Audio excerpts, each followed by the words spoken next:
72,000A and 72,000B, Ministry of Local Government and Community Development for the year 2018-2019.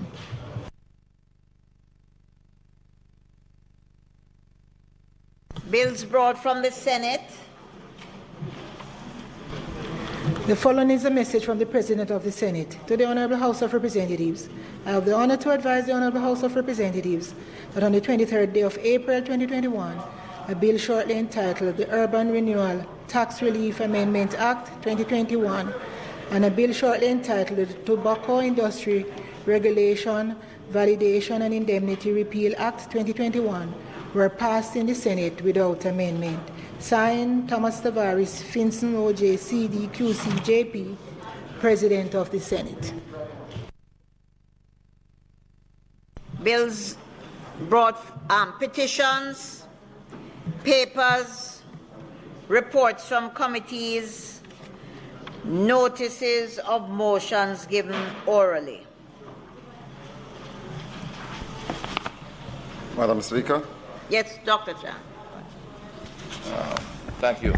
Madam Speaker, I beg to give note at the next meeting of the House.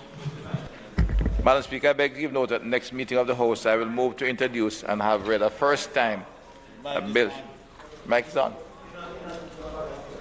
Okay. The mic, I must look. Madam Speaker, I beg to give note at the next meeting of the House. I will move to introduce and have read a first time a bill shortly entitled the Criminal Justice Suppression of Criminal Organization Amendment Act 2021.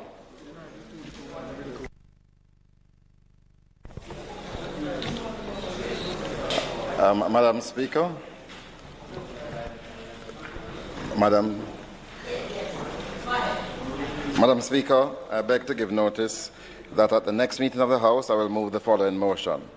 Whereas the cost of electricity continues to be too high for Jamaican consumers and businesses, and whereas there has been important reforms resulting in additional renewables being used to generate electricity, and whereas there has been substantial new generating capacity utilized in liquefied natural gas, and whereas there has been reductions in the cost of heavy fuel oil and diesel, and whereas, notwithstanding the above, the cost of electricity continues to increase, and whereas a major component of the cost of electricity is a high level of theft of such electricity, and whereas there are important developments in solar technology, making it more reliable and cost-effective, and whereas the Government of Jamaica collects revenues from various fuels that were earmarked for a hedge, and whereas the hedge has not been operational in many years, and whereas proceeds from the hedge can be used to provide solar electricity solutions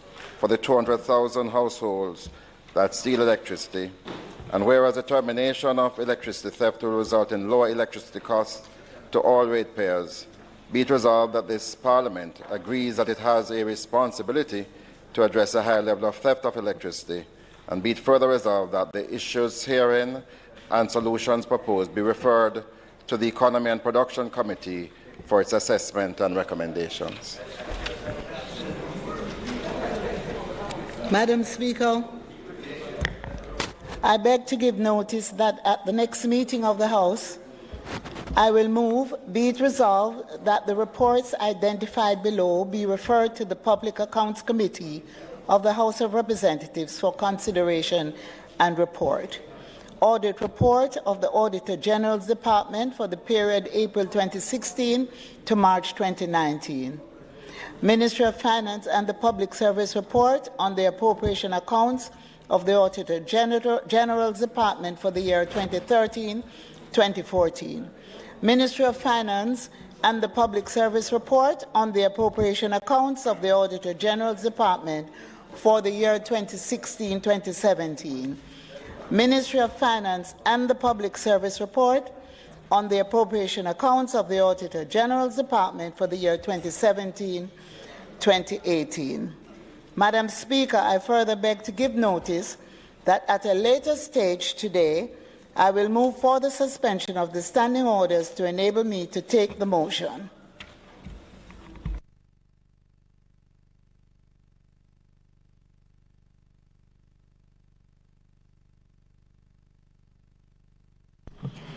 Questions and answers to questions.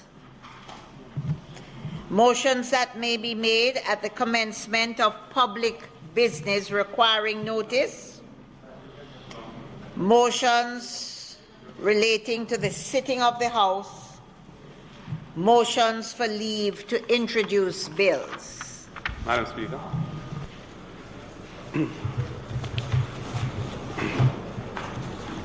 Madam Speaker, I hereby seek the leave of the House to introduce a private member's bill entitled the Constitution Amendment Impeachment Act 2021. Is this the wish of the House? Aye. Leave granted.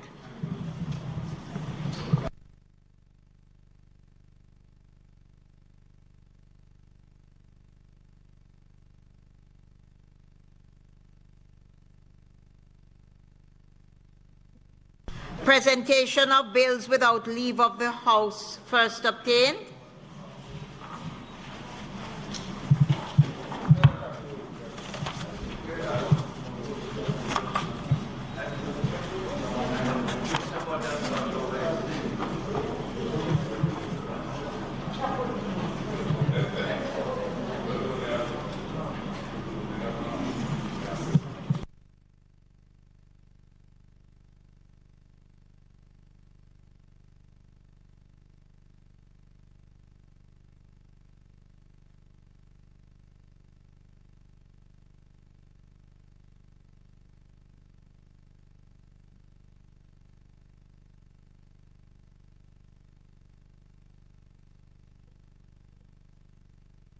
Madam Speaker, I now move to introduce and have read a first time a bill shortly entitled the Limited Liability Companies Act 2021. A bill shortly entitled the Limited Liability Companies Act 2021 read a first time. Madam Speaker, I beg to give notice of second reading of the bill. Madam Speaker, I further beg to give notice that at a later stage today, I will move for the suspension of the standing orders to enable me to take second reading of the bill and to take it through all its concluding stages. Public business.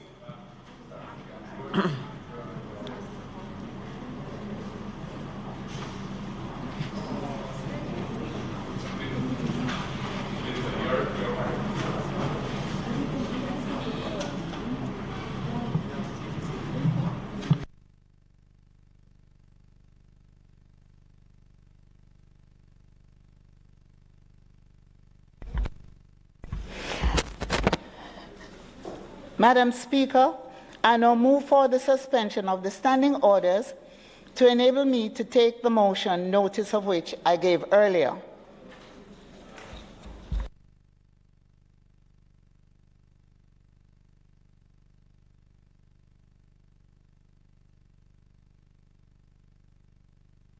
Which she gave earlier. Those in favor? Those against? The ayes have it.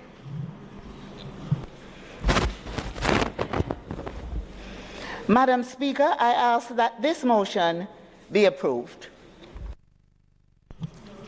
The question is that the motion be approved. Those in favor? Those against?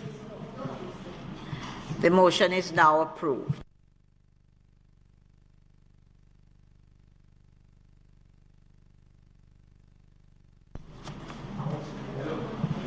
House Leader, are we moving into the sectoral debate or are we? So, Madam Speaker, we will now move into the sectoral debate, and our first speaker is the Honourable Kalsamuda, Minister of Labour and Social Security, and he'll be followed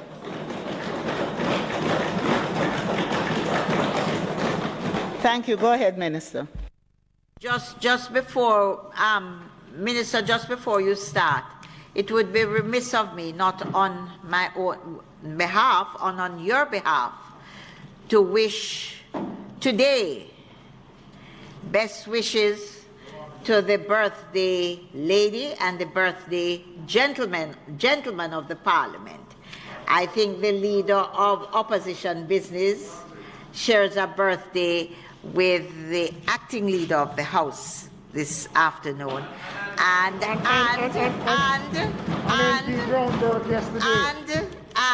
I'm not quite finished.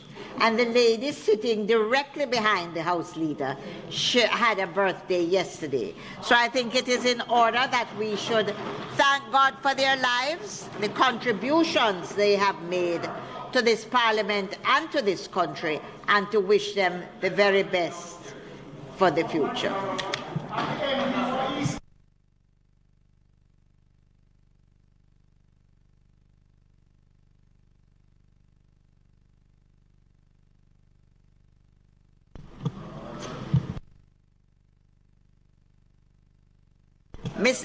Minister Samuda, over to you.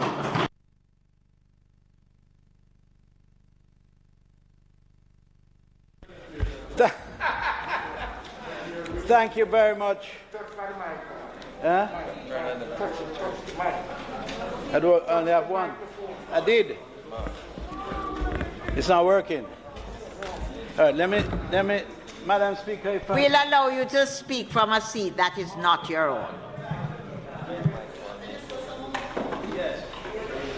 I'll speak from here if you don't mind. Thank you very much, Madam Speaker, for the permission. We have copies of your presentation, Mr. Minister. Not necessary, no, Madam Speaker. Not. But they will get as it goes along, as usual. Thank you. Members, his presentation is coming. Yes. Go ahead, Minister. Thank you, Madam.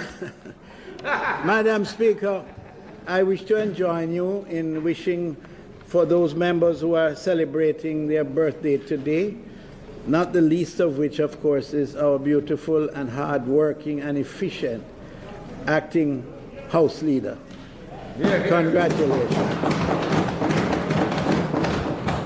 But in addition to that, the assistant to the House Leader also celebrates her birthday today. She's in the gallery, Atoya.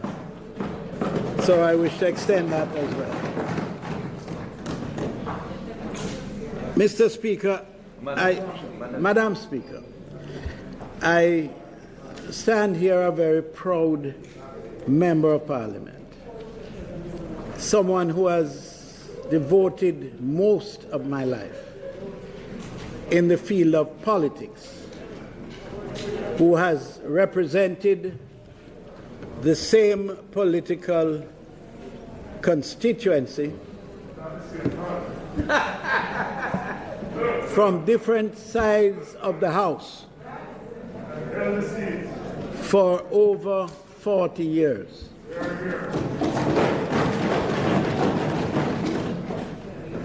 Madam Speaker, that is due to the tremendous effort of persons far more worthy than I am to explain the importance of service to the people in their community. And I refer to those people in North Central St. Andrew who has been unrelenting in their support of myself and all the persons who work very closely with me. I wish to thank them sincerely. I have, Madam Speaker, the distinction of having one of my councillors being the longest serving councillor in the country, Councillor Lee Clark from the Whitehall Division. He came in with me at the same time. We fought together during the state of emergency in 1976, and he has been with me ever since. But then I don't lose friends. I make it a business of trying to strengthen friendships, not to create problems where we have to divide. So, Mr. Speaker, Madam Speaker, I wish to wholeheartedly thank them, both councillors, Suzanne Senior Councillor for the Norbrook Division, and Lee Clark for their years of dedication, not just to me, but to the great party, the great Jamaica Labour Party. Thank you very much. And Madam Speaker, I once again take the greatest pleasure, an emotional experience every time, to thank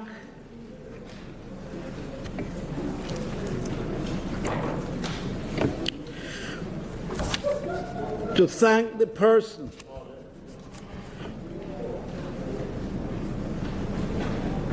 responsible for who I am, my wife.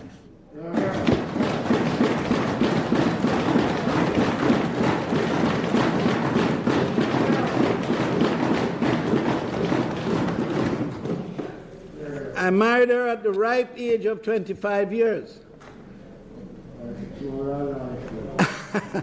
And we've been married for 47 years, and I've been fighting politics for 46 of those 47 years.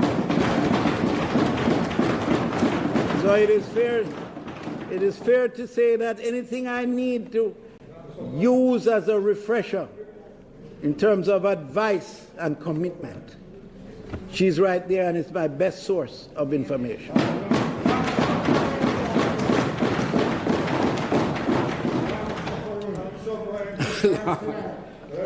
I honor her every day and thank her for the effort she has made in my professional career and in raising a fantastic family.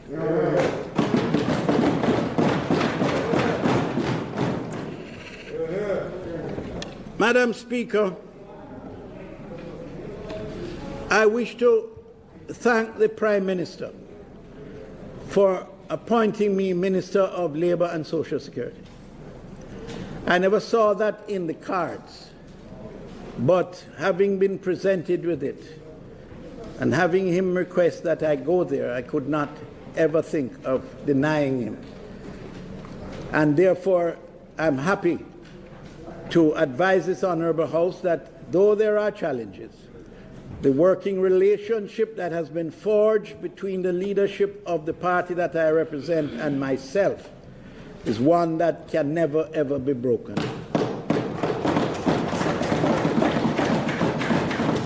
And in going to the Ministry of Labour, Madam Speaker, I am reminded that the first Minister of Labour was the gentleman who actually named the Jamaica Labour Party. I speak of none other than the revered Lyndon Newland.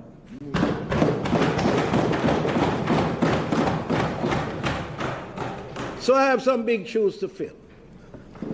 But I first want to pause just for a moment of recollection, and say how grateful Jamaica should be for the sterling performance and effort and sincerity of my predecessor, the late Shahini Roberts.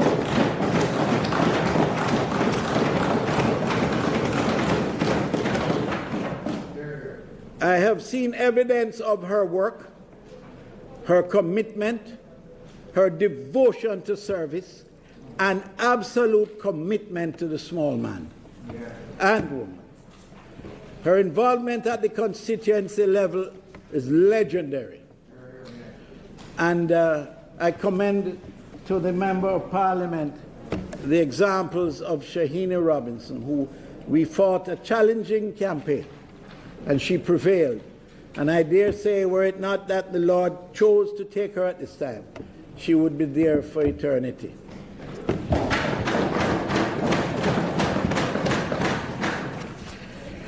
I want to thank all the members of the ministry led by the Permanent Secretary who is here today, Mrs. Rizzen, who leads a very, very challenging and large ministry. I wish to thank them for their reception, receiving me wholeheartedly and working with me, tolerating my little idiosyncrasies that are by this time legendary. but we are working together, and we work in the interest of Jamaica, not in the interest of any particular person. So thank you very much. Madam Speaker, this is one of the most important ministries working quietly in the background to provide social welfare services and to maintain industrial harmony. We have responsibility for issues relating to workers and employers, national insurance scheme, pensioners, persons with disabilities, senior citizens, PATH, and public assistance beneficiaries. Jamaica has been hit hard by COVID-19, and there's no denying that. It's posed a major challenge for us. The Ministry of Labour and Social Security continues to be at the forefront of effort by the government to assist our most vulnerable who have been disproportionately affected by the pandemic.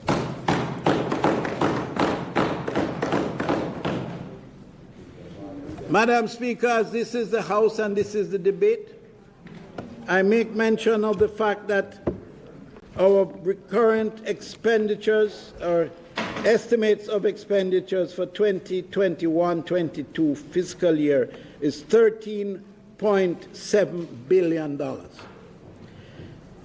This is a 238.26% over the 4.035 billion revised estimates for 2021.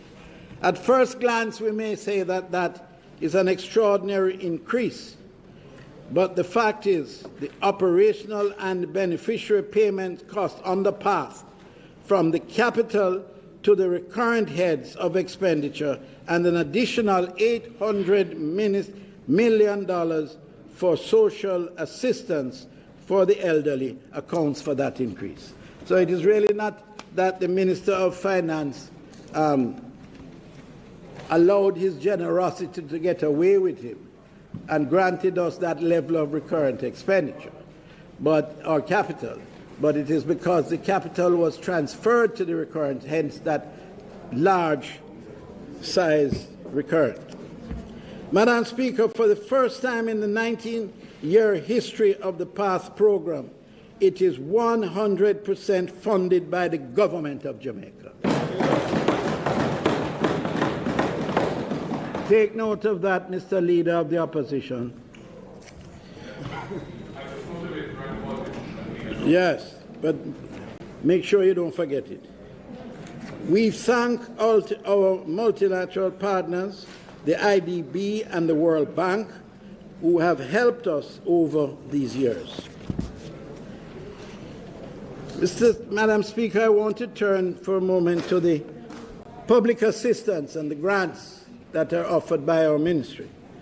We continue to address the needs of the most vulnerable groups in the society, including persons who have been affected by the man-made or natural disasters. Up to the middle of March of the fourth quarter of the financial year 2020-21, 2,019 individuals benefited from grants totaling approximately $114 million.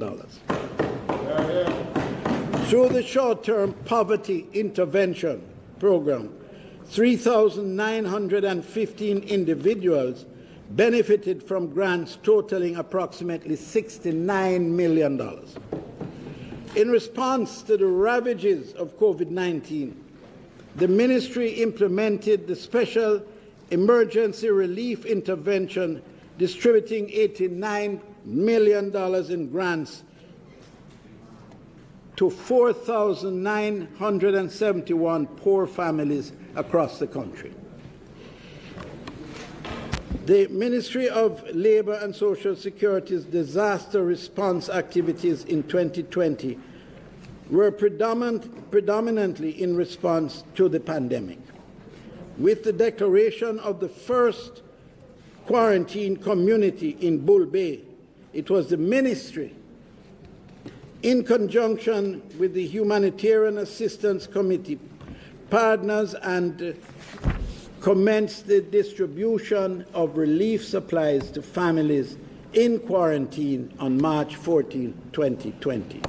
So it was the first responders was really the ministry, other than the Ministry of Health, of course, Ministry of Social Security.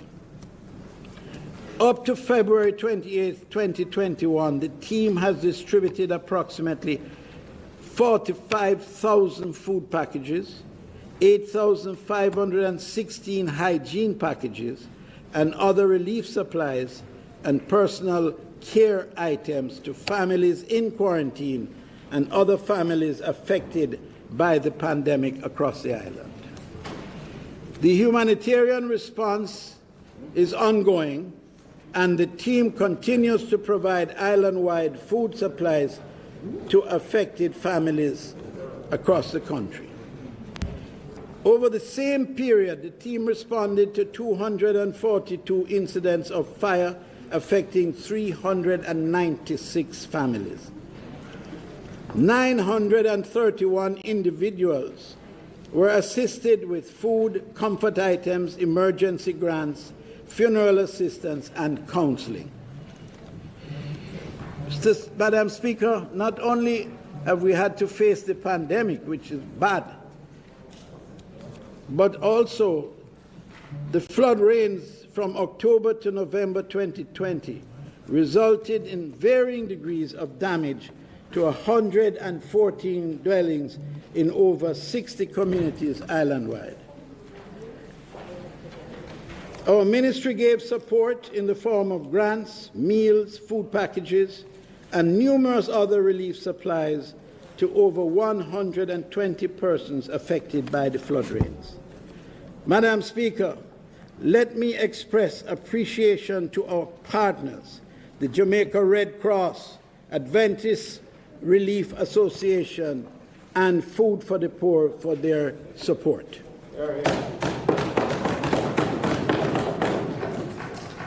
Additionally, later this month, we will be receiving a donation of food supplies from the World Food Programme. Many of you in this House have been asked to provide us with names of needy persons in your constituencies, and I sincerely hope that by this, all of those lists have been submitted. But, Madam Speaker, as someone who has, over these many years, been preoccupied with the notion that one day I would be in a position to be more proactive in assisting the most needy and vulnerable people in our country, I caused to be initiated a program that will cost us $100 million. The Minister of Finance immediately I got his attention, and he's anxious to find out where is this money coming from. Well, Minister, the money is coming from within our existing budget. We have done a realignment because we recognize that it is absolutely urgent. Time cannot be spent dilly-dallying about giving assistance to the poor and the needy. And so we have set aside $100 million to be provided for members to identify and be able to give support for the poor and vulnerable within their constituency.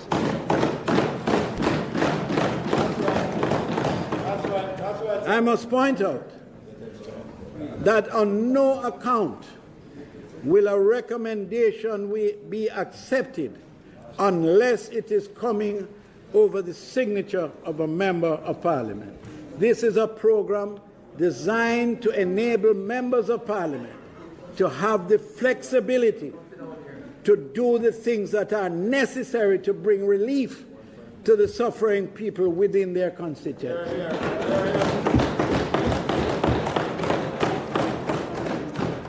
I suspect that shortly you will be receiving letters outlining the procedural and accountability requirements that will ensure a fair and equitable distribution of these resources. This will be, as I said, MP-driven. As critical partners, we are expecting the fullest cooperation and oversight as these resources are internally sourced through a process of realignment, as I said earlier. And so we are relying on our partners within the political environment to safeguard these funds and to use them wisely. Madam Speaker, I am truly happy that we will implement the social pension program this year.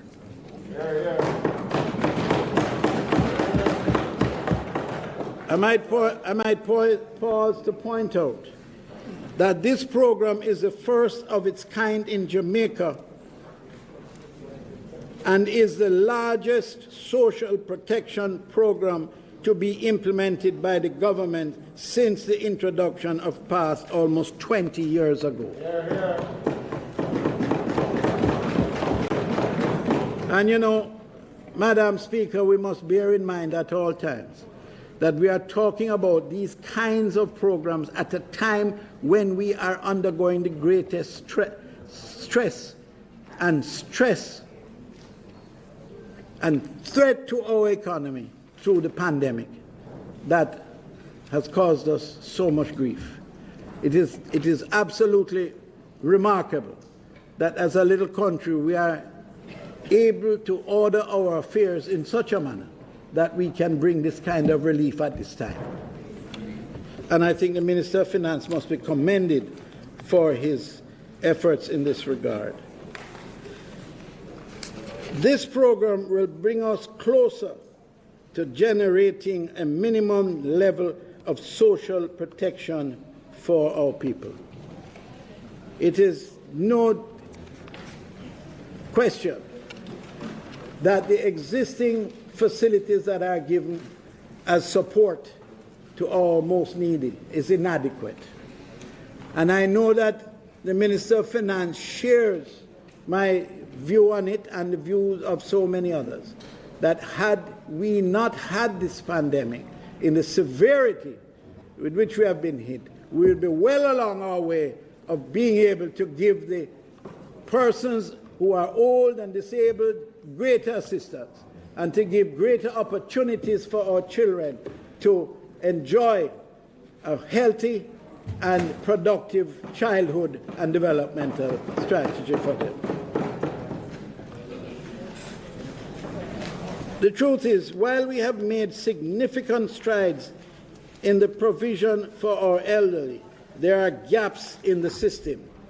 Based on the selection mechanisms for the PATH program, the selection rate for the elderly who may be living alone or are asset-rich but income poor, and by that I should indicate that it is possible and it exists throughout the country, where a poor family who lives in a house that they own and have owned for years can't find enough money to buy groceries.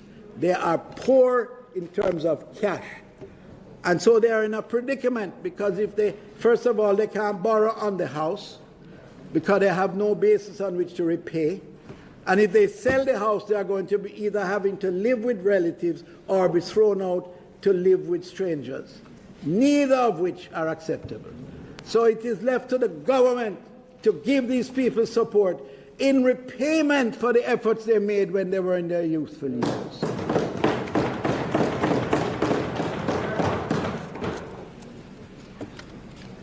Without a steady stream of income, older persons are more vulnerable, and some are left with little or no support from their families or communities. Without savings, investments, or family support, many of our elderly do not have a steady stream of income to assist in covering their daily living expenses. This is an unhealthy situation, and this has existed for years, arguably for generations. And I'm very grateful to be part of this administration, and I am confident from the discussions we have had and the strategies that are evolving that we are going to do something about it and relieve this suffering. The introduction of a social pension will enable us to reduce income inequality and promote a better quality of life for the older population. Madam Speaker, I am thankful to the Ministry of Finance headed by our Minister, that member from Northwestern St. Andrew, my neighbor. I hope you remember that more often, though.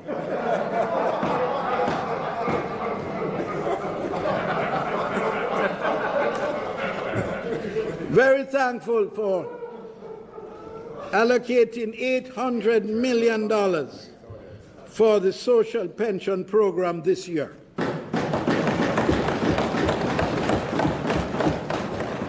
The first phase of the program, which begins on July the 15th, targets seniors over 75 years who are not in receipt of a pension, disability benefit, or other retirement benefit or income.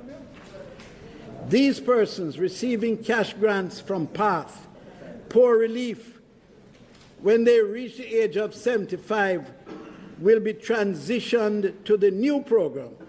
Beneficiaries of this program must also not be residing in a government institution run by the Minister of Local Government and Rural Development. But there must not, as a provision of this grant, they must not be resident in a government-financed institution. And for that, they will receive $3,400 per month. Madam Speaker, this afternoon I tabled a ministry paper on the social pension program in this House. It will provide members with detailed information on the program and how persons may benefit. In an effort to ensure the greatest effort is made to identify these persons, we are expecting to initiate an outreach program whereby approximately, now Minister of Finance, we will have to have another little discussion, but it's one that we will resolve. But we have already earmarked a provision whereby we will engage a little army, because the existing size of our social workers, the team, is too small. Yes. So we are going to engage 300 youngsters across the country, which will be able to identify these persons in need.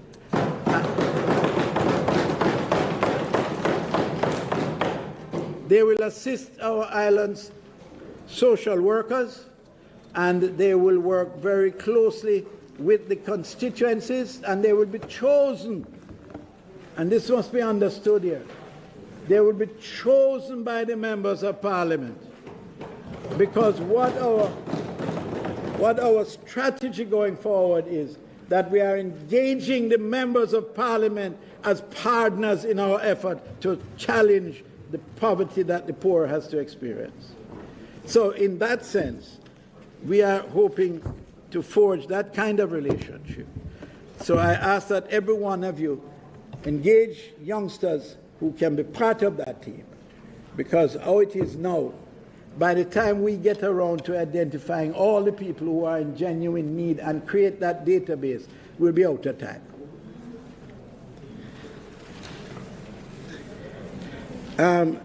This social pension is just another signal that this government will not let anyone fall through the cracks.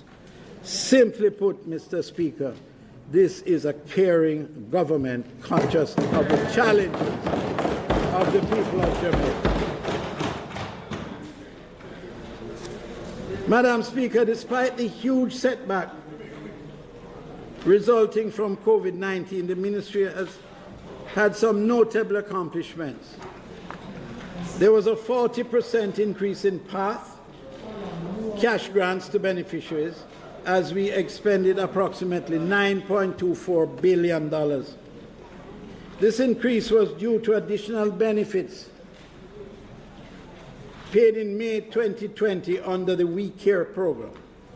In keeping with our commitment to protect and provide nutritional support for the children in receipt of PATH, additional benefits were also provided to families in April, June, October, and December 2020. For this month of April 2021, PATH families with school-age children will again receive additional benefits. Madam Speaker, PATH is determined to ensure that our children succeed. It is not what is required, but if used properly, will go a far way in assisting the development of our children. During the 2020-21 fiscal year, 4,223 students received tertiary bursaries to pursue undergraduate programs totaling $423.3 million. And another 1,598 students received grants to pursue certificate, diploma, and CXC courses totaling $39.4 million. Most people, many people, don't recognize the contribution that is made by the Ministry of Labour and Social Security in respect of education and assistance with education. We require, Mr. Speaker,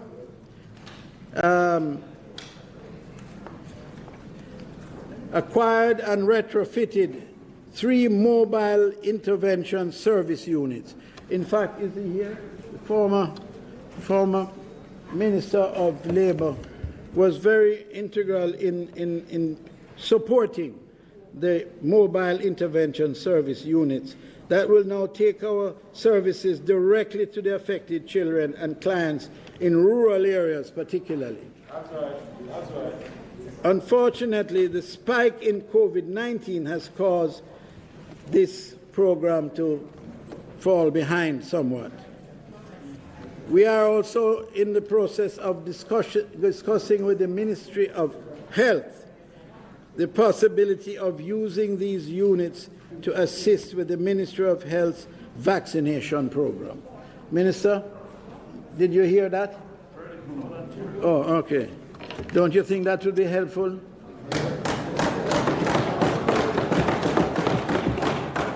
That is the appropriate response.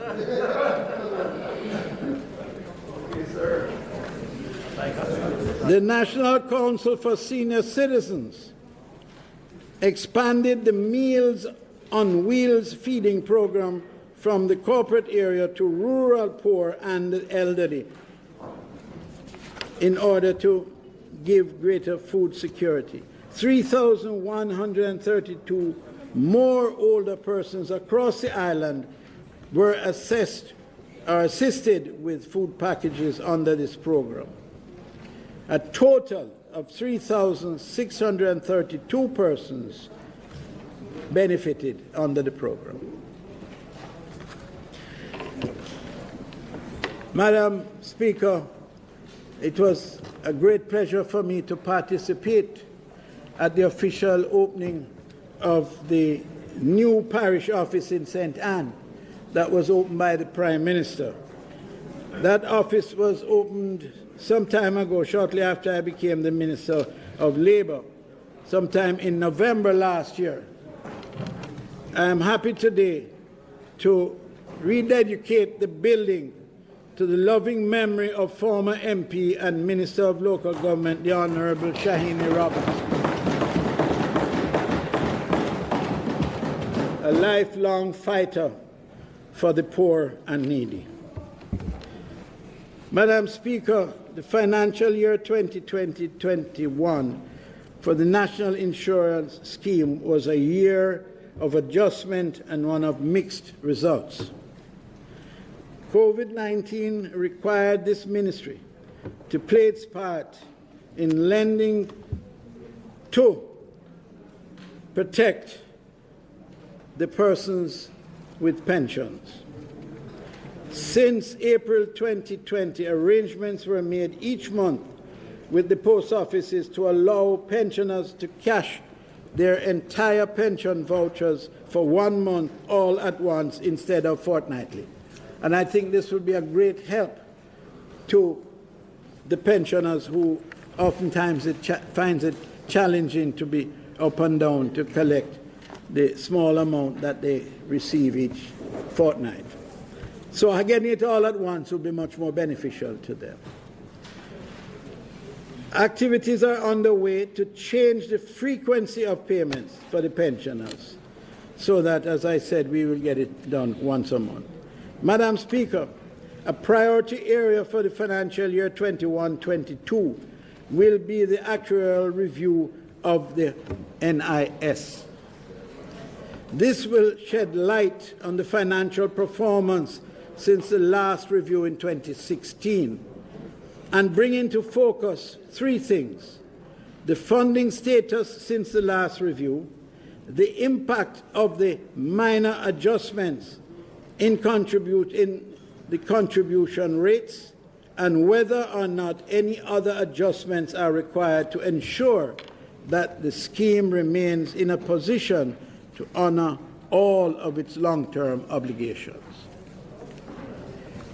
From 2007 to 2019, the sum expended to pay benefits exceeded the contributions received by approximately $2 billion. This means that the shortfall had to be supported by investment earnings. With the implementation of the reform measures that began in 2019 for the first time since 2007, the contributions paid into the scheme exceeded the sum expended on the payments to benefits.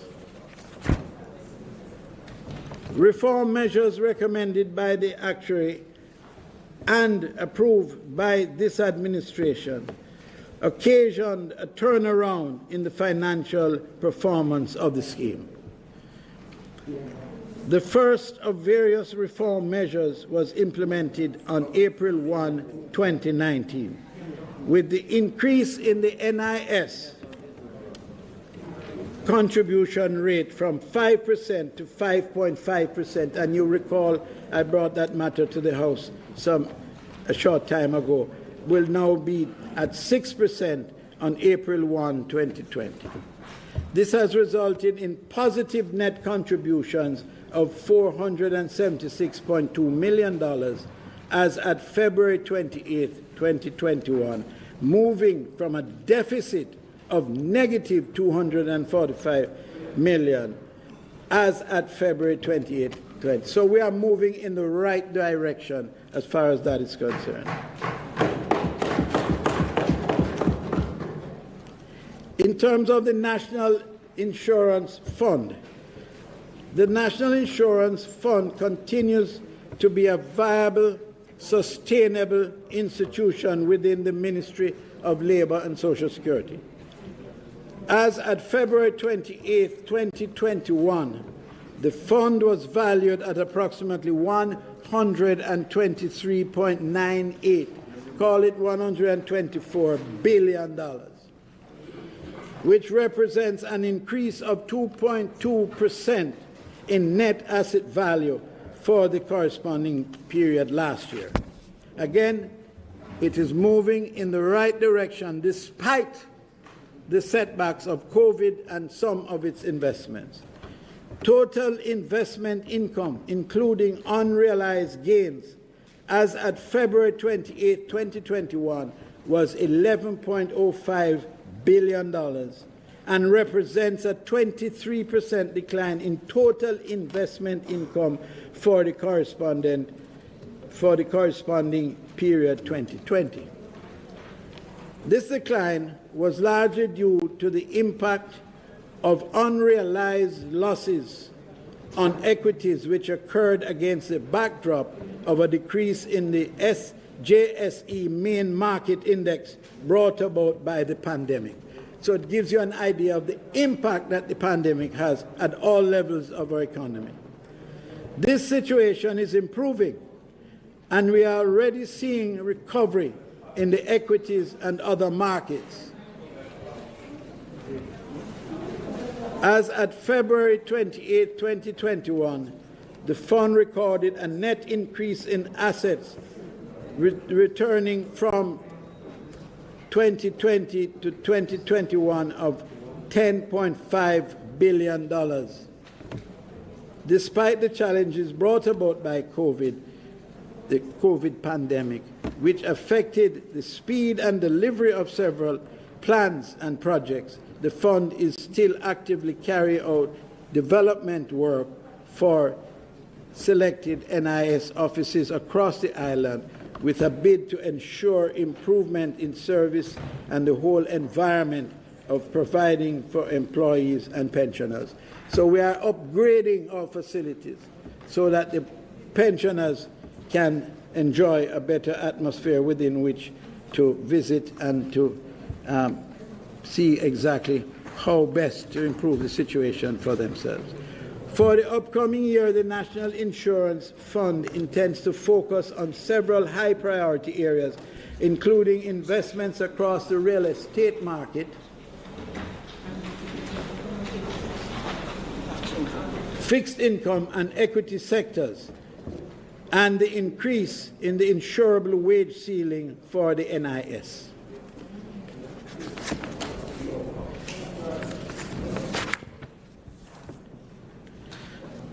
Madam Speaker, how much time do I have left?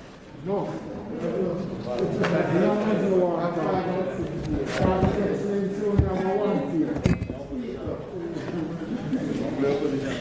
Madam Speaker, I'd like to take a moment to address the matter that has been covered in the press relating to the 2017 audit of the fund. Yes. It is a fact that there have been governance issues at the fund. That's undeniable. There has been some confusion in relation to the treatment of the NIF.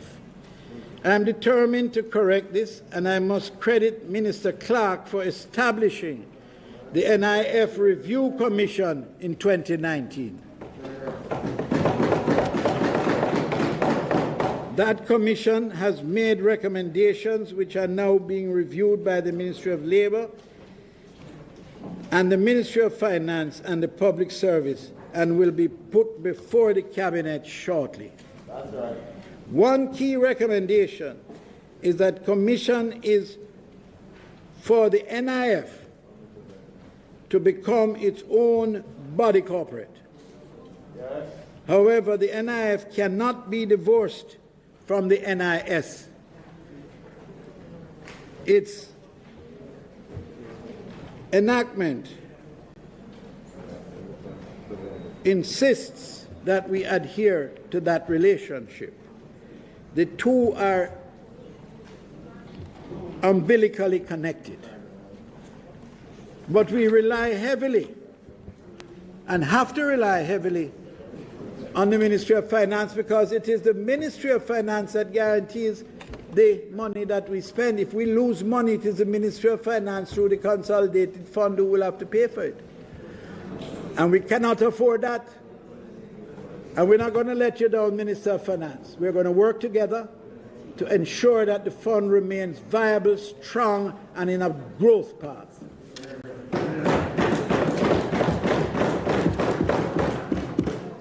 We have just appointed a new board, highly professional and capable board for the next 3 years. The members of the board were carefully selected, and based on their skill sets, I am confident that they will serve the fund very well. Make no mistake about it, we will take all measures necessary to ensure the protection of the people's NIS. As Minister of Labour, I give this solemn undertaking to this Honourable House here today to protect the pensioners of that are in the group of people in our society.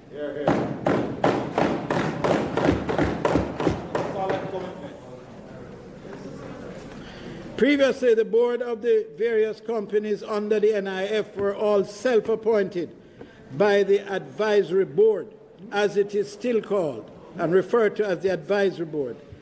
Madam Speaker, we will be working assiduously with the Ministry of Finance to correct that situation, and so that we can have a board with our own corporate body that runs the affairs of the NIF.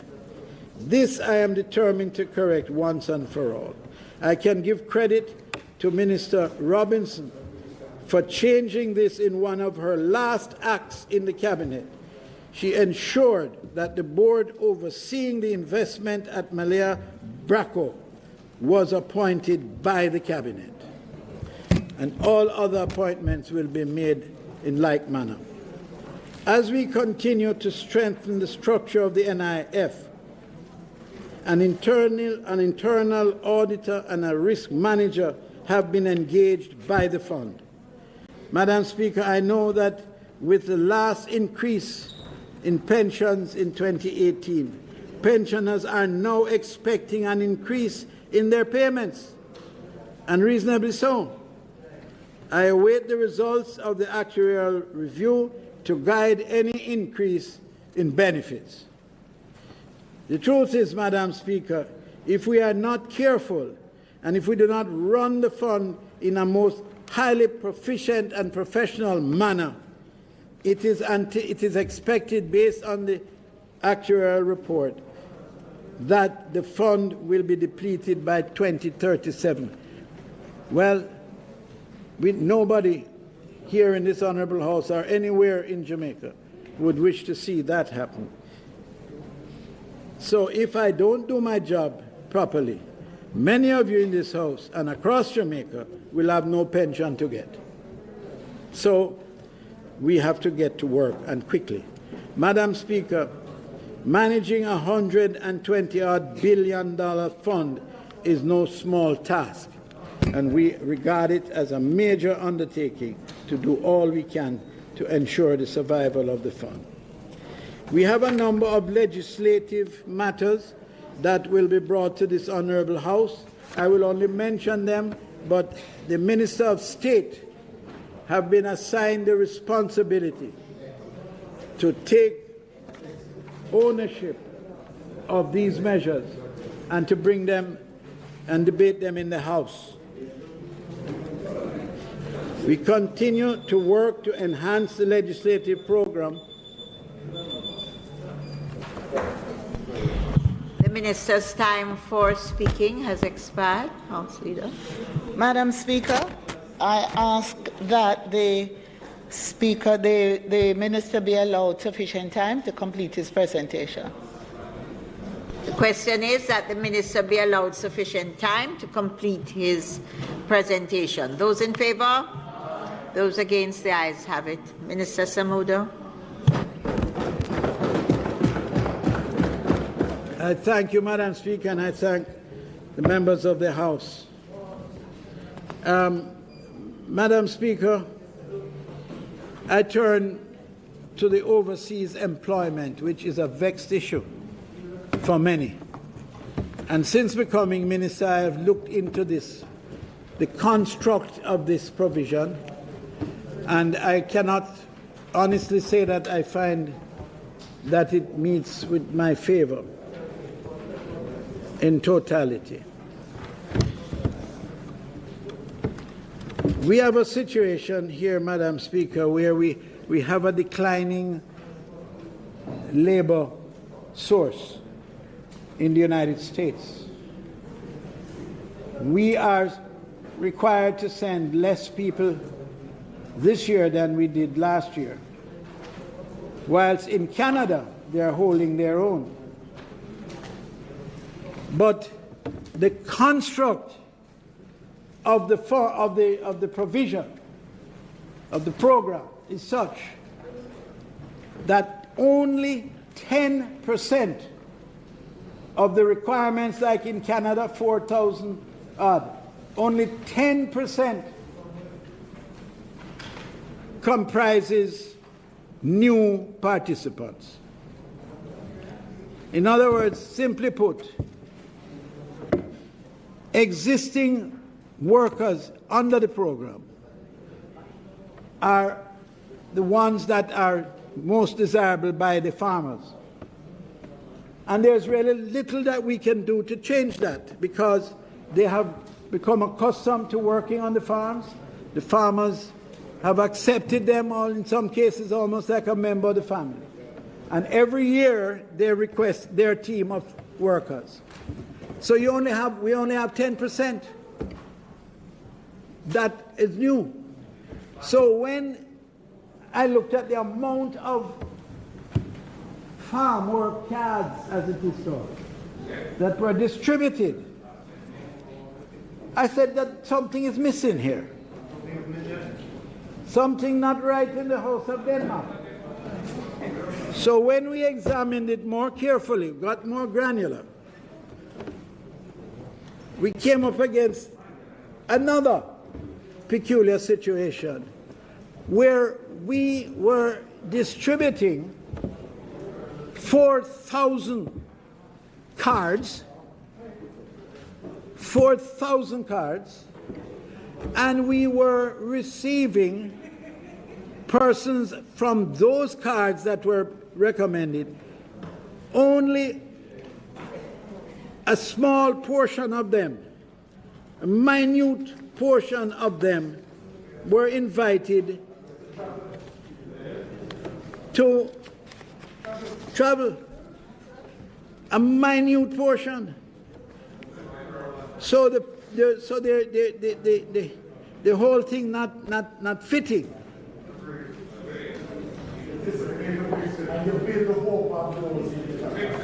And what happens is that, like in my case, in my specific case, in North Central St. Andrew, I would be given several cards, and we would go about the business of requesting people and interviewing people and recommending people. And at the end of the day, only 3 travel.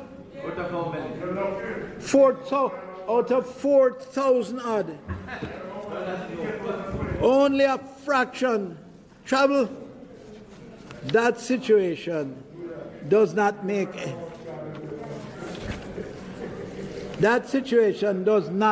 any sense. For instance, in Canada, 2020, and these are actual figures given to me, a total of 8,071 workers were employed. And of that, only 794 are new. So at the rate we are going, it's not a source of, there's no renewal of the pool. There's no renewal of the pool. Now, I must tell you another thing. Last year, in 2019, and this is an interesting figure that the House might take keen note of, 4,643 cards to members of Parliament, etc., were distributed. And of that total, they only took up 794. So I asked myself the question, why this drama about distributing cards? Where you are distributing nearly 5,000 cards and only 700 are being invited to travel? Something is not right with the program. Not right. And I don't intend to continue with this program whereby I give, as you rightly say, false hope to people that they're going to get a trip to America to go and work and make a livelihood for themselves. I will tell you, I'll give you even a more dramatic set of figures. The Prime Minister who I like to use as a kind of benchmark. The Prime Minister only received 13 people who traveled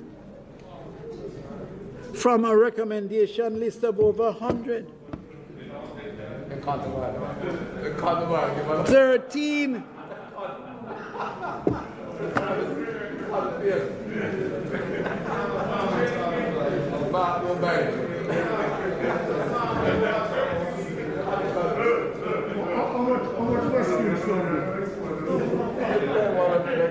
My colleague from West Kingston, who has people to spare,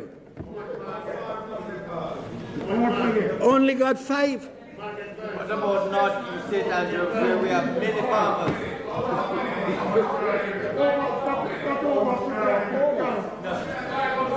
North East St. Andrew, where we have many St. Andrew Southern got 8.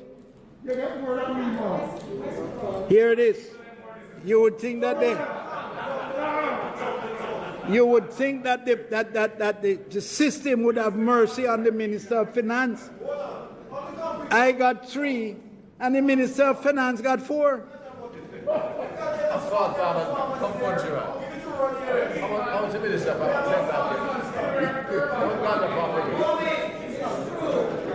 I'm going to give, Madam Speaker, hold on, settle down. Madam Speaker, I'm going to give you something that you say rural, you would have to include in rural the former minister. The former minister. The former minister. This is the person who is running the program.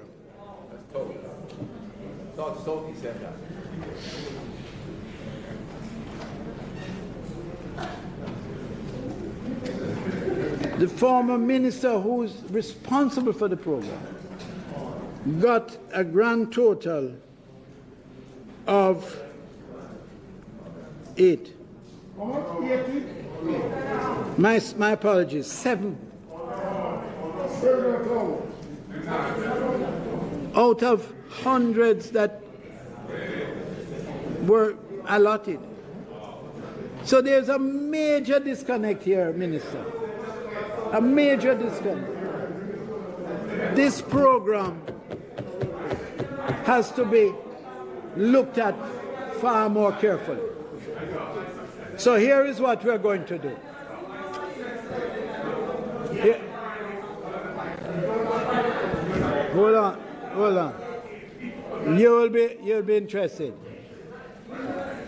Here's what we're going to do. Hold on.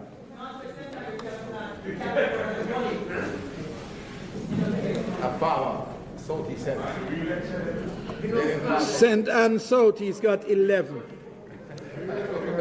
Here's what we're going to do. Right. Hold on. Here's what we're going to do. We are going to, at the moment, wait, gentlemen, ladies, please. At the moment, there's a thing called a pool. A pool from which persons are selected.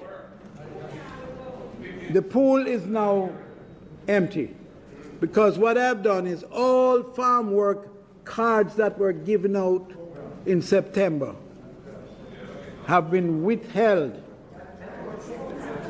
and they will be redistributed to the sitting members of Parliament for the constituency that they were originally given to.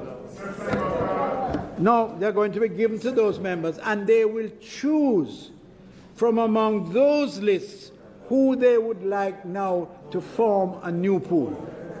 That's the first phase.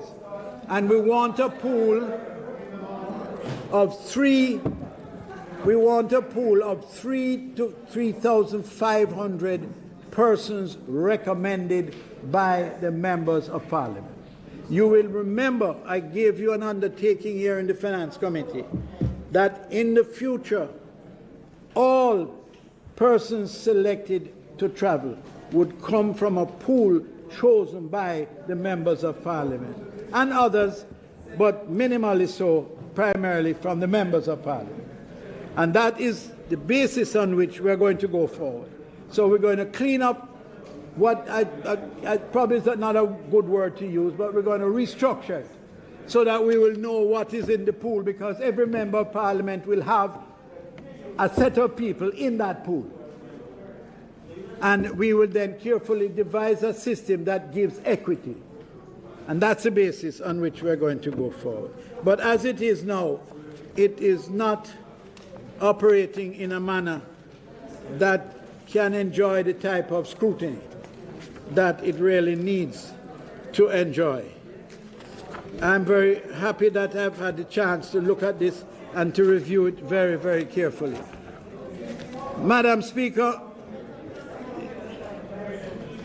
we will be distributing a copy of the ministry's presentation, which is far more fulsome than I have delivered. And I want to advise that the Minister of State will deal with a number of the items that I have not dealt with, because he has been given the assignment to manage those items in Parliament. And this minister, as Minister of State, is a partner. He is a partner. And as I have said, when you go to him about a matter under his charge, you might as well be speaking to me. You might be better off speaking to him than me. He is in charge. I'm not assigning him something to keep him busy. I'm assigning him something that is consistent with his training, his experience, and his worth to this Parliament and the country. So he will take a number of the items, Minister, that we have not been able to cover because of time. And I would like to invite now everyone to have a look at the brochure that the publication that we are sending. You got a copy? Right. Examine it carefully, look at it. Turn it upside down, Mr. Leader of the Opposition, and come prepared to argue your case before the people in Parliament. Thank you very much, Madam Speaker.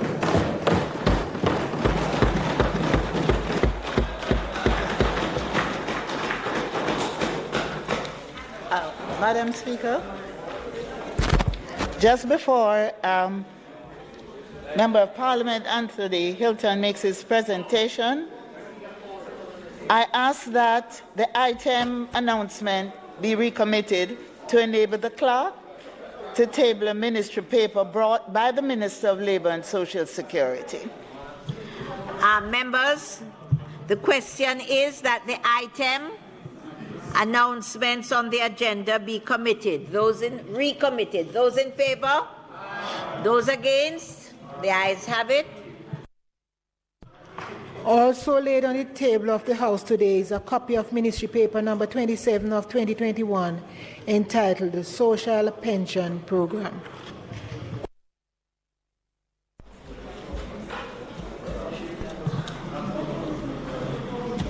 Leader of Opposition Business, now invite you to make your presentation.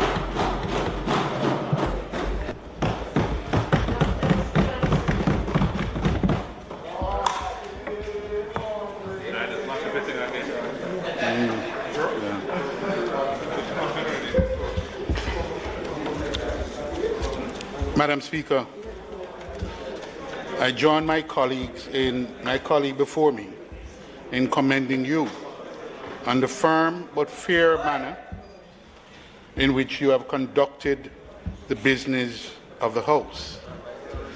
As you know all too well, Madam Speaker, it can be quite anarchic at times, but you have stayed the course and earned our respect.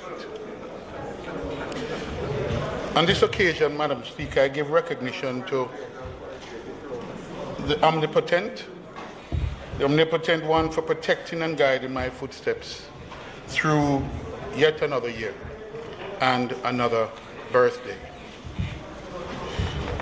To my wife Yodit and daughter Nile for their support and understanding of the several family gatherings missed as I carry out my duties to my constituency and country, oftentimes at their expense. To my constituents of Western St. Andrew and the leadership of the constituency, especially Councillors Clark, Perry and Anderson, the work continues to address the physical and social infrastructure challenges posed to an urban constituency such as Western St. Andrew. In this, my 4th term representing St. Andrew Western, 6th term overall in this House, I recommit to redoubling my effort to make progress in the areas we have identified together for improvement, such as roads, housing, drainage, education and skills training, and of course, job creation. A special recognition to the opposition and party leader, Mark Golding, for his confidence in asking me to give content to a portfolio which reflects his vision for a more competitive Jamaican economy at this time when growth in the economy is of paramount importance. I also recognize and salute the members of my task force whose guidance and advice in policy development has enriched this presentation as they do other matters of national development. To the staff in this Honourable House for being supportive always, and to my staff at the constituency office, including my driver, close protection officer, as well as the many volunteers assisting with the routine but important tasks of helping constituents in navigating the bureaucracy to get assistance of one form or another, especially at this time. I'm indebted, Madam Speaker, to these and several others, too many to mention here today. Madam Speaker, the opposition agrees with the government that we must build back better our Jamaica after the ravages of the COVID-19 pandemic. For us on the opposition benches, building back better inherently means building something new, something more resilient and agile, something more sustainable and better than what we had before. However, Madam Speaker, I must express concern at the outset that the government's policy focus and programs seem to be simply on getting back to where we were pre-COVID-19.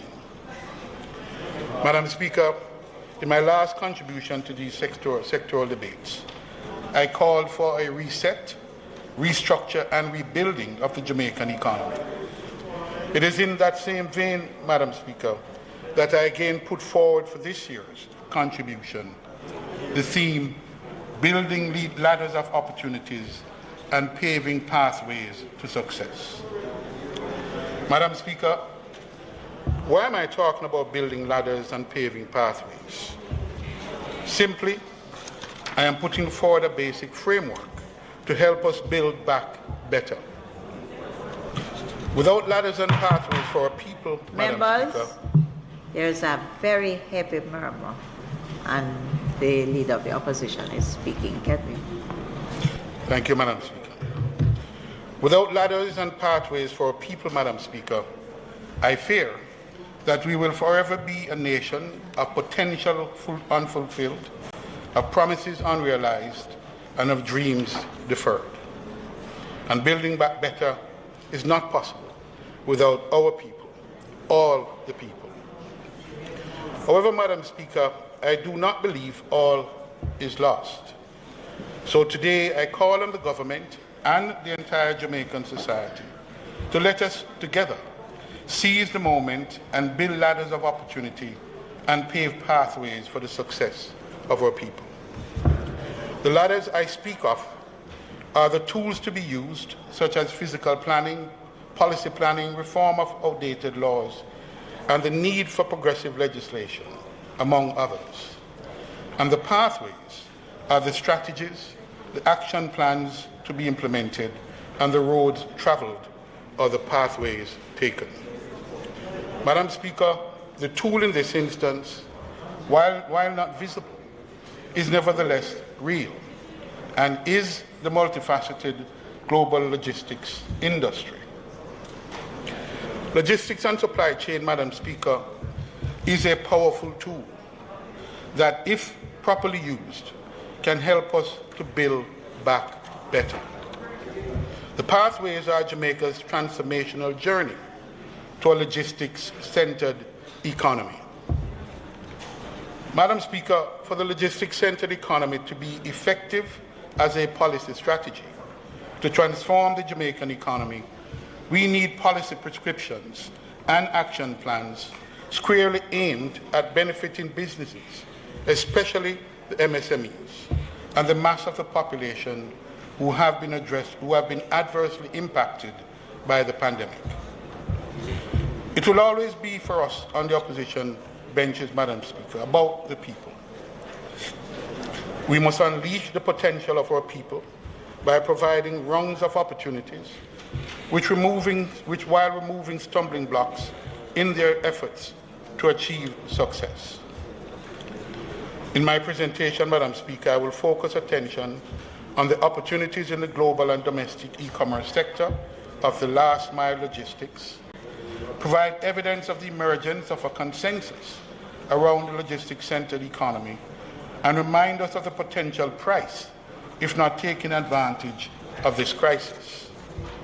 Madam Speaker, I will also argue for the diversification of our tourism-dependent economy, suggest some policy prescriptions for building ladders of opportunity and removing barriers to success. I will, pointing to the virtues of developing the human capital, while promoting investments and improving our logistics performance as a means of achieving national and firm-level competitiveness. I will end, Madam Speaker, by urging the government to address the extreme vulnerability facing the MSME sector, while supporting the call by the opposition leader that a logistics council is needed to give critical support to the logistics industry. Madam Speaker, we must treat the COVID-19 pandemic as an opportunity to identify and address those underlying structural barriers that have limited or constrained our ability to have greater participation in the global economy, except as consumers of foreign goods and services. Imagine for a second, Madam Speaker, the pan-chicken man plying his trade at Big Road or at the curry shop on Penwood Road, who may have an exceptionally delicious recipe or secret sauce that could become a niche e-commerce export product or licensed as a service and royalties collected. But he lacks a ladder or pathway to carry him forward to expand and diversify his income stream. Imagine the social and economic impact of a few dozen, or better yet, a few hundred of our entrepreneurs tapping into what the United Nations Conference on Trade and Development, or UNCTAD, 2018 figures refers to as the global e-commerce sales market of US $25.6 trillion. It is not impossible, Madam Speaker. However, it will only be possible with ladders of opportunity and pathways to success.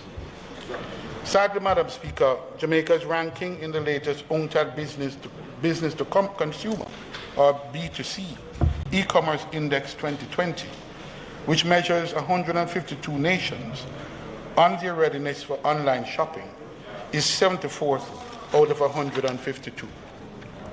Jamaica ranks 7th in Latin America and the Caribbean, but second in the Caribbean behind the Dominican Republic, which is ranked 67 out of 152, just ahead of Trinidad and Tobago. Unless we address the barriers and constraints identified in the index through directed policies, meaningful participation in global e-commerce will remain but an illusion and out of reach for most. Madam Speaker, surprisingly, the most binding constraint identified for the Caribbean, including Jamaica, is the unreliability of our postal services. This speaks to both the need for greater logistical connectivity with the necessary upgrades to both physical and digital infrastructure of the postal services itself, and the physical and digital infrastructure that they rely on to do their job efficiently and effectively. If we are to build back better and not just build back and tap into the full potential of the global e-commerce market, the government must direct its attention to improving the postal service delivery system, especially aimed at supporting our MSMEs. Madam Speaker, Brazil's Exporta Facil, or Easy Export Program, which uses Brazil's postal network to give MSMEs across the country access to international markets, is an interesting model to emulate. The program has been a success, with Brazil recording export values through the program, increasing from US $12 million in 2000 to $272 million in 2012, with over 80% of businesses benefiting from being first-time exporters. Exporta Facil, Madam Speaker, functions as a joined-up government partnership of stakeholders such as the Postal Service, Customs, courier services, etc., with differing but complementary roles in unlocking the local barriers constraining MSME exports. This has had the effect, Madam Speaker, of increasing Brazil's total export value and volumes, diversifying its export markets, and leading to greater development and commercialization of new products. Why not Jamaica? Such a policy action would allow our entrepreneurs, especially our micro-solopreneurs, Madam Speaker, to climb the e-commerce ladder of opportunity and empower them to walk the pathways to greater success, especially in the parcel delivery logistics sector. I therefore implore the government, Madam Speaker, to reach out to our Brazilian friends and seek some technical assistance for the design and implementation of a Jamaican version of the Exporta Facil program. Additionally, Madam Speaker, as I did in my last contribution, I implore the government to seek out the technical assistance of UNCTAD to do an e-trade readiness assessment in order for Jamaica to have a full assessment in identifying specific gaps in our e-commerce. This will enable the rapid development of a data-driven policy response to support our many entrepreneurs entering this market segment at this time. The E-Commerce National Delivery Solution, or ENDS pilot project, designed in partnership between the government and the private sector, is a less ambitious version of the Brazilian program. But, Madam Speaker, if ENDS is to be a sustainable program, a number of issues must be resolved, ranging from the need to ensure common standards in delivery services, to ensuring light touch regulation of safety and security standards. Madam Speaker, a robust e-commerce ecosystem is vital for growth, especially for MSMEs, and as such, the opposition has long identified it as one of the driving forces in social and economic inclusion and empowerment for the mass of the Jamaican businesses and people. This, Madam Speaker, is the logistics-centered economy at work, in what is referred to as the last mile of both the domestic and global supply chains. Further, Madam Speaker, I'm calling on the government to state its position on the WTO moratorium on electronic transmissions and the unilateral move by some 29 countries who have implemented or are seriously contemplating the introduction of a digital services tax. Madam Speaker, the moratorium on imposing duties, tariffs, taxes, and other charges on internet transmissions occurred during the early days of the WTO-sponsored negotiations between 1995 and 2000. The concern then, Madam Speaker, was that developing countries would impose taxes and tariffs on the fledgling tech industry, stifling its growth and development. Since then, however, much tension has developed between the United States and the European Union countries concerning measures, threats by the EU countries to impose taxes on primarily US companies. These include companies such as Facebook, Google, Apple, and Amazon. The US, in turn, has threatened retaliation through trade measures should they proceed. The matter, Madam Speaker, of a digital services tax must be taken seriously by the government. It is part and parcel of the discussions, Madam Speaker, between the OECD's Base Erosion and Profit Shifting, or BEPS, initiative. This is aimed at closing gaps in international taxation for companies that allegedly avoid taxation or reduce tax burden in their home country by engaging in moving operations or migrating their intangibles, mainly royalty payments from intellectual property, to lower tax jurisdictions. Madam Speaker, compounding this, but also connected to the BEPS initiative, is the recent EU black or grey listing of Jamaica for harmful tax practices, due in part to the structure of our special economic zone's fiscal incentives regime. Important as the SEZs are, Madam Speaker, to our future and our ability to build back better, this is a much larger issue than simply a SEZ problem. The implications of the moratorium, the digital services taxes, and the wider BEPS and the EU tax matters are far-reaching, impacting our very ability to recover in a post-COVID environment, and touching on our ability to attract and retain investments, particularly in the e-commerce and the global services or BPO sector. Madam Speaker, it is an understatement, therefore, to say that the implication of these issues are far and wide-reaching. They are potentially game-changing. Madam Speaker, we need to hear from the government, and if it doesn't have a policy, one needs to be formulated quickly. Madam Speaker, given the parlous state of our revenue, the government should be interested in this escalating debate. While the discussions at the WTO are ongoing, the OECD meets this summer, and now that the USA has articulated its support for a global minimum corporate tax, discussions are accelerated at breakneck speed.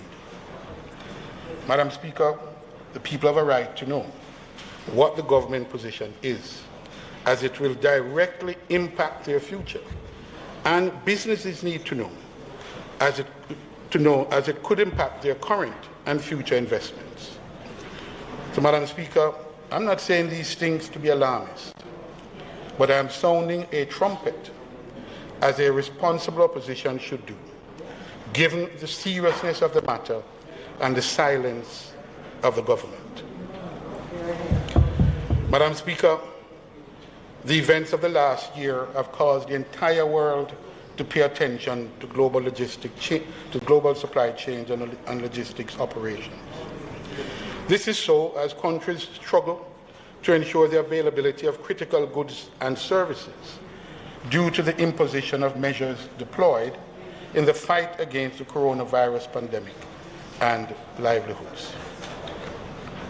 The pandemic has produced a crisis of truly epic proportions, challenging governments and the populations they represent to rise to the historic occasion and build back better.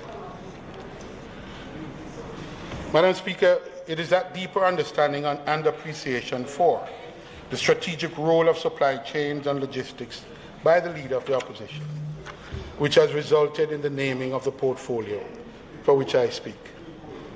However, Madam Speaker, the arrival of the pandemic has brought forcefully to the attention of significant sections of the global population the central role which supply chains and logistics occupy in our daily lives and in the continuation and profitability of businesses.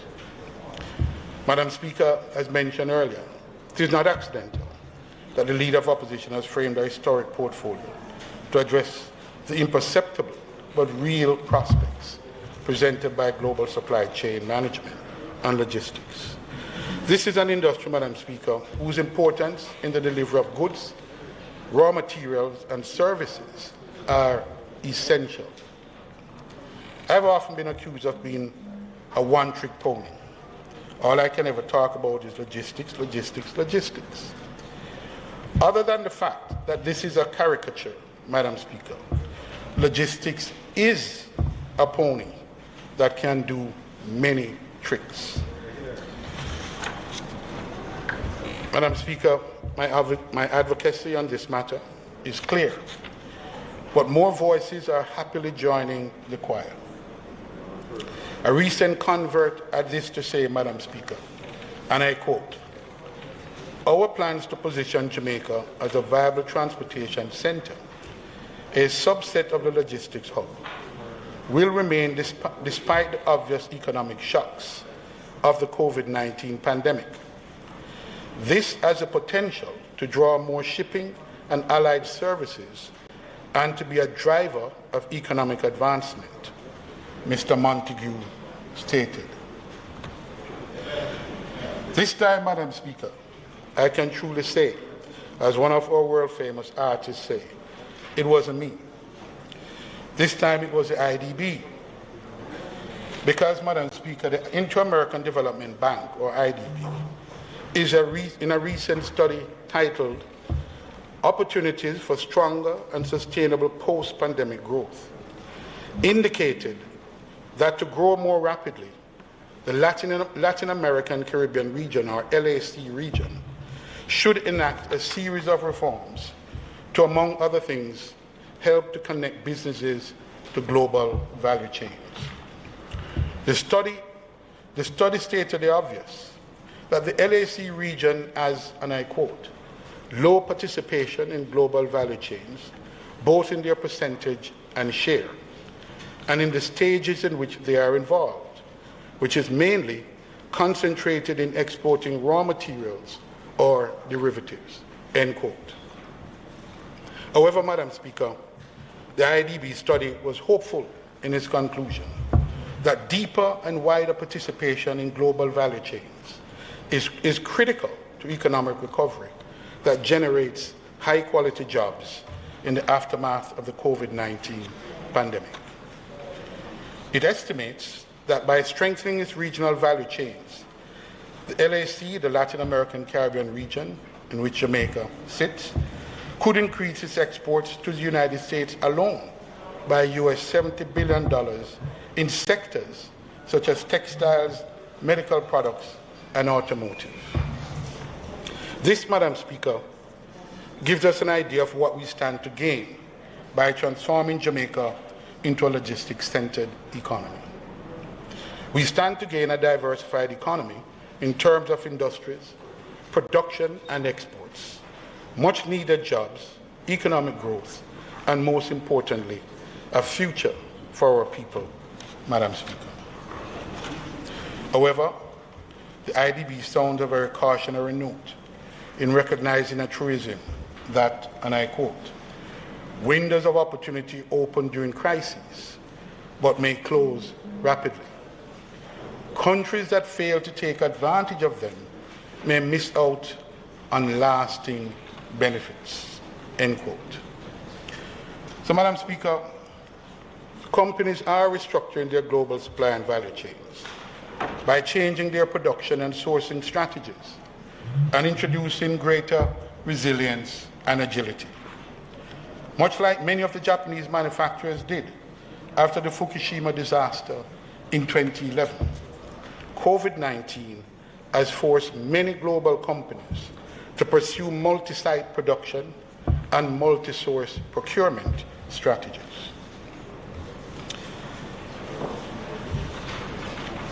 Madam Speaker, thanks to the pandemic, Jamaica is at an inflection point, a crossroads in our history, where we continue doing what we have always done, and continue getting what we have always been getting, no or anemic growth. Or, Madam Speaker, we can choose to step up to the wicket and bat like our very survival depended on it, because it does.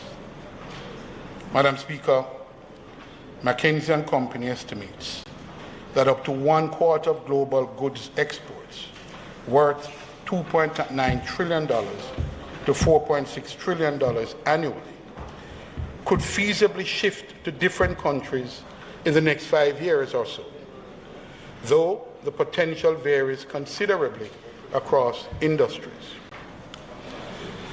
Madam Speaker, let us take a look at just 5 industries which could undergo a combination of reversion to domestic production, nearshoring, or new rounds of offshoring to new locations. The first is pharmaceuticals, which is estimated to have between 38 to 60%, or US $236 to $377 billion in export value in play for relocation. The second is automotive, which is estimated to have 15 to 20%, or US $261 to $349 billion in play. The third is medical devices, which is estimated to have between 37 to 45%, or US 100 or $120 billion in play. The fourth is semiconductors, which is estimated to have between 9 to 19%, or 92 to $184 billion in play. And the fifth is agriculture, which is estimated to have between 20 and 26% in play, or US dollars 112 to $149 billion. Madam Speaker, what if Jamaica captured just a small percentage of these, let's say 0.01%? What would that mean for the Jamaican economy and people? In the interest of time, Madam Speaker, let's just take a closer look at one, medical devices, given the fact that we are in the midst of the pandemic. 0.1% of the estimated US $100 to $120 billion export market in play for medical devices would translate, Madam Speaker, to a low of between US $10 million and a high of US $120 million annually. Madam Speaker, with this achievable target of just 0.1% of the estimated 100 to 120 billion US dollars, or 37 to 45% of the global export market, not the full global market of the approximately 425.5 billion US dollar in medical devices. Medical devices, Madam Speaker, would be among Jamaica's top 10 goods exports, with just 0.1%. But why not Jamaica? Regionally, Mexico, Costa Rica, and the Dominican Republic accounted for 95.5% of the region's medical devices exports between 2014 and 2018. The member's time for speaking has expired. Madam Speaker, I ask that the member be allowed To finish. sufficient time to finish his presentation. The question before the House is that the member be given sufficient time to complete his presentation. Those in favor? Those against? Member? Thank you, Madam Speaker, and I'm grateful to those who are kind enough to support it. Madam Speaker, I was making the point that regionally, Costa Rica, Mexico, and the Dominican Republic accounted for 95.5% of the region's medical devices exports between 2014 and 2018. According to the United Nations Economic Commission for Latin America and the Caribbean, or ECLAC, the Dominican Republic, a small island developing state just like us, between 2014 and 2018, average exports of $1 billion of medical devices. Again, I ask, why not Jamaica? Currently, Madam Speaker, the manufacturing sector constitutes approximately 8.7% of the Jamaican economy. If we are to achieve the GDP growth target of moving from 66 billion in 2018 to 81 billion by December 2025, we need to focus attention on the implementation plan outlined in the strategy document developed and supported by the Manufacturers and Exporters Association. Madam Speaker, I did not select these industries at random. Rather, they were carefully selected, considering how we could build local medical resilience, food security, and industrial competitiveness by attracting the right investments. However, Madam Speaker, they were selected because they were also identified in the Jamaica Logistics Hub Initiative, Market Analysis, and Master Plan. Before the COVID-19 pandemic, Madam Speaker, the opposition, while in government, led the initiative to position Jamaica as a global logistic hub, a production and distribution center of goods and services for the 800 million plus population comprising the Americas market and beyond. The initiative was beyond talk, Madam Speaker, as we commissioned a study financed by the World Bank and carried out by international consultants, Nathan and Associates. Madam Speaker, the study remains a monumental work, demonstrating the opportunities and challenges presented by our geostrategic location in the middle of the Americas and our proximity in the expanded Panama Canal.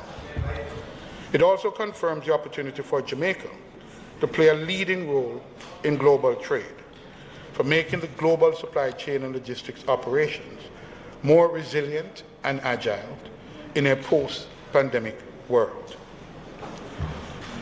Madam Speaker, the value of the study in the aftermath of the pandemic in setting out the framework for action by government and the private sector for transforming Jamaica into the logistics gateway of the Americas is inestimable. The existence of the study, Madam Speaker, has placed Jamaica in an advantageous position and ahead of the game, but only if we take the actions recommended by the study. It stipulates that we can attract some US $28 billion of investment over a 15 to 20-year period and create some 85,000 direct jobs at high levels of skills and remuneration. Many of these jobs, Madam Speaker, do not now exist in the areas of data sciences and analytics and Industry 4.0, artificial intelligence, machine learning, and the Internet of Things. But again, Madam Speaker, the question is, will we respond? Madam Speaker, to say that Jamaica is a tourism-dependent state in the most tourism-dependent region in the world is to state the obvious. According to the IDB, 14 of the 15 most tourism-dependent nations in the Americas are in the Caribbean. Jamaica ranks 17th most dependent out of 166 countries. And the figures bear witness, Madam Speaker, with 54% of our exports coming from tourism, 33.9% of our GDP, employing over 120,000 people directly, and another 250,000 indirectly. And, Madam Speaker, as mentioned by the Minister of Tourism, pre-pandemic, these numbers were expanding. The COVID-19 pandemic exposed both the weaknesses and strengths of our economy, as well as the social inequalities endemic in our society today. Among the weaknesses in our economy highlighted by the pandemic, Madam Speaker, is the extent of our reliance on the tourism sector to both drive and sustain economic growth and employment. We have collectively reaped the benefit of this golden goose effect from tourism in normal times, Madam Speaker. However, we are being reminded that in building back better, we must not simply build back. We cannot, Madam Speaker, simply recover what we had. We must use this opportunity to build ladders of opportunities and pathways to success for our people, one in which tourism will no doubt continue to play a large role, but is not the only engine of economic growth and employment. After all, Madam Speaker, it is widely known and generally accepted that a bird, a plane, or indeed an economy is not at its most resilient when it is flying on one wing only. What I'm advocating for, Madam Speaker, is a diversification of our economy. Tourism alone cannot pull the Jamaica locomotive. It needs help.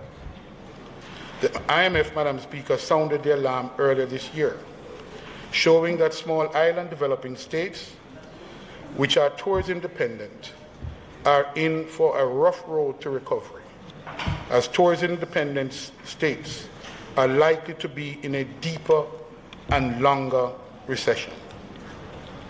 The Tourism Minister and the Tourism Linkages Council should be applauded for increasing the retention of tourist spend locally from US 30 cents of every dollar in 2016 to 40.8 cents in 2019. This is well above the range for the Caribbean of between 10 and 30 cents. This growth in retention was due to greater linkages and connectivity between tourism and local attractions, entertainment, and food events. The connector, Madam Speaker, is the supply and logistics sector. However, I want to see a diversification of the connections or the linkages to tourism from other sectors. This is why I'm pleased to hear of the home porting of Norwegian Cruise Line and now Viking Cruises in Montego Bay, announced to begin in August of this year. I implore the Minister and the Government to build ladders and to pave pathways for our people, build the business and logistics capabilities of the taxi operators from St. James, the tomato and melon farmers in St. Elizabeth, the niche chocolate maker in Manchester, the nutraceutical manufacturer in Kingston, etc. We want our businesses and entrepreneurs, or MSMEs island-wide, to be given a real opportunity, a ladder, not just to eat a food, but be shown a pathway to sustainable livelihoods.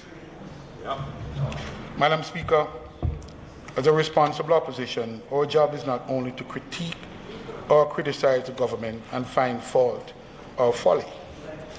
Rather, Madam Speaker, a key role of the opposition in our parliamentary democracy is to provide alternative policy prescriptions that, if adopted by the government, would benefit our people.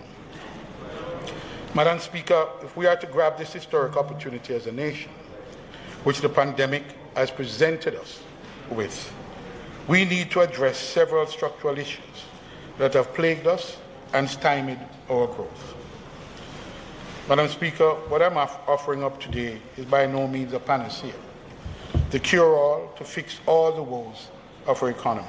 However, I'm putting forward some recommendation based on evidence and driven by available data, any one of which, by itself, would build ladders of opportunity and pave the pathways to success for our people. In combination, they would represent real prosperity. The first, Madam Speaker, is education, human capital development. Madam Speaker, if there was any illusion, the pandemic has brought it squarely home that as a small island state, we cannot compete solely on the basis of low-cost labor. We must boost our productivity by developing our skills base. However, Madam Speaker, the latest Planning Institute of Jamaica, PIOJ, Jamaica Survey of Living Conditions 2018, does not paint a positive picture for the state of human development. And this was only a snapshot of the situation in 2018 and has not factored in the ravages of the pandemic. Madam Speaker, the PIOJ has reported that nearly 70% of the country's population falls within the working age cohort of 15 to 64 years in 2018. However, the survey also indicated that 25.9% of the population segment reported having, quote, some form of academic qualification, end quote, that would allow them to enter and advance in the workforce. However, Madam Speaker, 60% reported having no certification. A 40% skills development rate just will not do. But how do we build ladders of opportunity and pathways to success for our people, Madam Speaker? One way is through workforce colleges, similar to the one I've long been lobbying for in Seaview Gardens in my own constituency. These colleges would be a partnership between the government, industry, vocational training, and academic institutions, with training programs, internships, and apprenticeships designed and focused to meet the current and future needs of industry. Madam Speaker, I adopt here the position of the opposition as regards the educational and training allocation in the budget. Additionally, I have observed that the sums allocated for global services, which seeks to provide training for the BPO sector, while supportable, does not include training for the anticipated jobs in the supply chain and logistics sector, and should be corrected going forward. Madam Speaker, more needs to be done at the vocational and entry-level training by heart. I'm personally disappointed that my sustained effort at getting HEART to develop the Workforce College to train unattached youths and others over the past 7 years has not borne fruit. We must begin now to train our young men and women to enter the world of work in sustainable jobs and not those in sunset industries. Yeah. Madam Speaker, the LAC region is and has been experiencing a significant deficit in infrastructure development, both new and upgrading of existing infrastructure. In the IDB study published in 2019, referenced earlier, it was estimated that the LAC has an infrastructure gap of around 2.5% of the region's collective GDP, or about $150 billion US dollars per annum. The economic consequences of this gap, Madam Speaker, is quite significant. In fact, the failure of regional countries to invest in infrastructure hurts our poor the most, because they spend more of their income on infrastructure services. The study found that households in the lower 40% of income distribution will lose 11 percentage points of real income over a 10-year period. But what infrastructure should Jamaica invest in?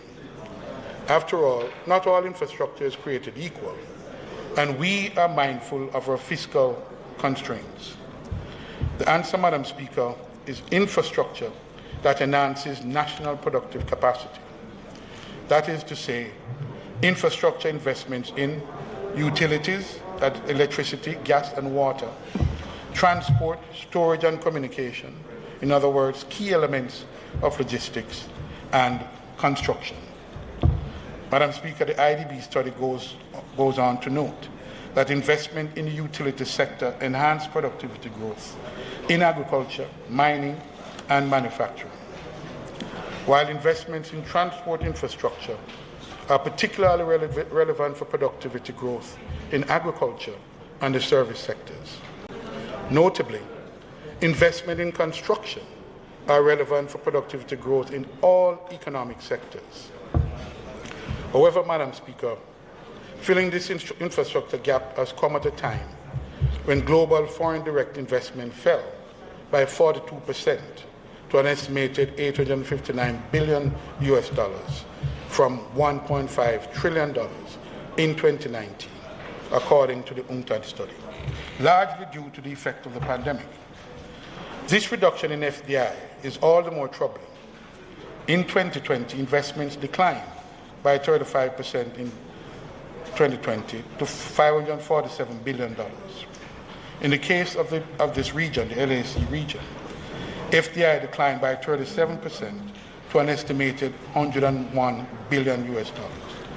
This included a 51% drop in investment, impacting productive capacity.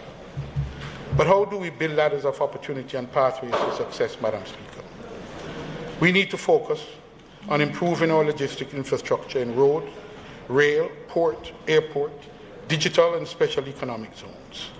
But linking and networking them into a true economic ecosystem will derive both cost efficiency and cost-saving gains from economies of scale and scope. It is to be acknowledged, Madam Speaker, that the 2021 to 2011 budget expenditure touches on some aspects of the build-out of the logistics infrastructure, albeit in an incoherent and siloed manner, and not with the urgency the situation requires, nor with the levels of expenditure needed to fast-track the achievement of this vital initiative. To be sure, Madam Speaker, the multi-billion-dollar U.S. investment called for by the Logistic Hub Initiative was never intended to be funded by the national budget solely, or even primarily. Therefore, the government's main responsibility in this area is to be a catalyst and a facilitator of private sector investment, both local and foreign. The environment for attracting sufficient local and foreign direct investment is further discouraged by the high levels of crime and violence, and sadly, Madam Speaker, our less than stellar performance on the corruption index. Much of the success of this administration over the last period in BPO sector and infrastructure is the result of work done in the PNP administration. Frankly, Madam Speaker, a fresh impetus and innovative thinking, matched by efficient implementation, is needed now, especially in a post-pandemic environment. It is why the opposition is joining in the private sector call for the administration to slow the pace of development of a new parliament building and redirect the $7 billion allocated in this year's budget to greater efforts in the transformation of the digital infrastructure in areas such as agriculture and the manufacturing industries. The investment will reap a rich harvest in a short while and will improve Jamaica's own domestic supply chain of quality goods and services for the domestic and foreign consumers. Madam Speaker, opposition supports the thinking reflected in the investment policy, the draft investment policy, and have provided its comments and suggestions at improving the policy document. We are calling for a tabling of the policy in the Parliament and for a timely debate to ensue. We believe, Madam Speaker, that the country and the investment community at large will benefit from a fulsome discussion of the policy strategies contained in the document. Of significance, Madam Speaker, is a frontal embrace of the logistics-centered economy as a core strategy in driving investment in the local economy in the post-pandemic period. In addition to increased investment in the KPO, the LPO and other high-order segments of the outsourcing industry, the policy acknowledges the opportunities in the gig economy represented by the last-mile logistics delivery industry, which has mushroomed in the wake of the pandemic and the demand for home delivery services. Madam Speaker, ultimately, the success or failure of the new investment policy will depend on the promotion of the policy, both here and overseas. We see no greater allocation of funds, either JAMPRO or the Foreign Affairs and Foreign Trade Ministry, in promoting this forward-looking policy strategy. But how do we build ladders of opportunity and pathways to success? Madam Speaker, this will be money well directed, as we know from the IDB that for every dollar invested in export promotion, up to US $45 in additional exports is generated. Madam Speaker, let me touch on two important segments. MSMEs are unquestionably a critical part of Jamaica's economy. Pre-pandemic, the sector accounted for over 80% of jobs, and according to Tax Administration Jamaica data, 97.6% of all classified taxpayers are defined as MSMEs. Even before the pandemic, our MSMEs needed help. But how do we create ladders of opportunity and pathways for success for our MSMEs? Madam Speaker, it is estimated that the government of Jamaica spends 30% of GDP on procuring goods and services annually. According to Statin, Jamaica's GDP in 2018 stood at about $1.8 trillion, making public procurement at 30% a very sizable $445 billion plus. Given these numbers, the size and importance of the MSME sector makes it incumbent on the government to use policy procurement as a tool of industrial policy and national development strategy. Madam Speaker, the government procurement can represent a meaningful source of demand for firms, as a government contract represents a means for the government to encourage MSMEs to invest more, grow jobs, and increase productivity. The government in 2019, Madam Speaker, undertook two reforms aimed at greater access to Jamaican businesses to this pot of money. The two measures, the first of which is a 20% set aside of government procurement for MSMEs, which was originally started under the PNPS policy, and the second, a domestic margin of preference, added much needed opportunities to Jamaican businesses. But neither of these were operationalized.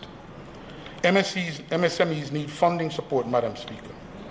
An untapped source of funds that could be used to stimulate the economy is the unclaimed funds in the banks and other financial institutions. The government has gone silent on this after promises that legislation would be brought to the House shortly to sequester these funds after a long period of dormancy. This potential pool of funds, Madam Speaker, estimated to be in excess of $50 billion, it is now urgently needed to give a boost to the productive enterprises and to the MSME sector in particular, in the form of grants, zero or low interest loans, and government guarantees. The government cannot remain silent on this. Madam Speaker, the opposition recognizes that the appropriate environment for attracting investment is created not only by good policies, but critically from well-designed institutions. For this reason, I amplify the opposition leader's call for the establishment of a logistics council, which is aimed at coordinated policy actions across the several sub-industries, sectors and activities that supports the supply chain and logistics industry. Madam Speaker, the pandemic has made perceptible what has been imperceptible but real. It has also demonstrated the fragility of the global supply chain, but also shown the promise of this most enabling of all industries. But Madam Speaker, the absence of reliable data concerning the sector in Jamaica, which has served to obscure its tremendous potential, was highlighted in the Jamaica Logistics of the Initiative, Market Analysis and Market Plan. But how do we build ladders of opportunity and pathways to success in such an environment, Madam Speaker? The proposed Logistic Council is aimed at breaking down the silos inherent in the Jamaican bureaucracy, which has historically prevented a holistic approach to policy planning, strategy and priorities that assist government in deepening its understanding of the needs of the sector and the priority to be assigned to the different actions recommended from time to time. The Logistic Council will be led by the private sector, but with support from academia, trade unions, and key public sector agencies operating in the sector, such as Customs, the Port Authority, Trade Board, Bureau of Standards, SEC Authority, and others. So, Madam Speaker, for the logistics-centered economy to be effective as a strategy to transform the Jamaican economy, we need policy prescriptions aimed at benefiting enterprises as well as the mass of people. We must unleash the potential of our people by providing the opportunity for them to achieve their hopes and dreams, to live simple yet fulfilling lives. Madam Speaker, this is what I mean by building ladders of opportunity and paving pathways to success. This is the only way we are going to succeed in building back better, not just building back, and to create a more prosperous, equitable, and resilient future for our people in the aftermath of the pandemic. The logistics industry globally is underpinned by 7 rights, and I will close by imploring the government to adhere closely to these 7 rights in building ladders of opportunity and removing barriers to enable the success of businesses and our people in a logistics-centered economy. Madam Speaker, Jamaica needs to attract investment in order to become more integrated in the global supply and value chains with the right product, medical devices, pharmaceuticals, semiconductors, agriculture, automotive, or any of the other feasible industries outlined in the Jamaica Logistic Hub Initiative, market analysis and master plan. The right customer, serving the Americas with its 800 million plus person market and beyond, and addressing the infrastructure need of the postal service to enable it to assist businesses, especially the MSME sector, to participate in export trade as well as the growing e-commerce market as part of global and domestic last-mile logistics delivery services. The right quantity. We have seen what attracting just 0.1% of a few select industries can do for our exports and economy. The right condition. Operating at world-class standards in providing state-of-the-art warehouses and distribution facilities, appropriate to ensuring that sensitive goods and materials are stored and delivered as contracted for. The right place.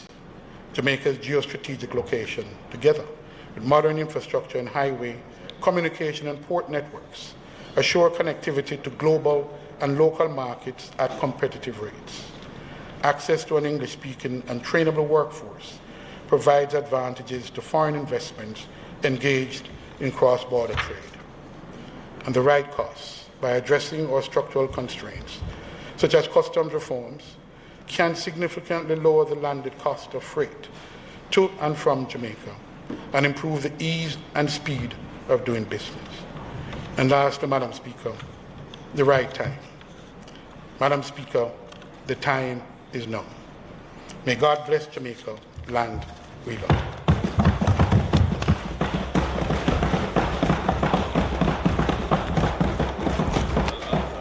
Madam Speaker, I want to thank the Minister of Labor and Social Security for his presentation and for the goodies that he has presented to us today. I really want to thank him. He's not in the chamber at the moment, but I want to thank him. And I also want to thank the Leader of Opposition Business for his presentation and to indicate to him that we have been extremely generous in affording you the time you required to complete your presentation. And we thank you for your presentation. Madam Speaker, I now ask that the debate be suspended. Question before the House is that the sectorial debate be suspended. Those in favor? Aye. Those against? The ayes have it.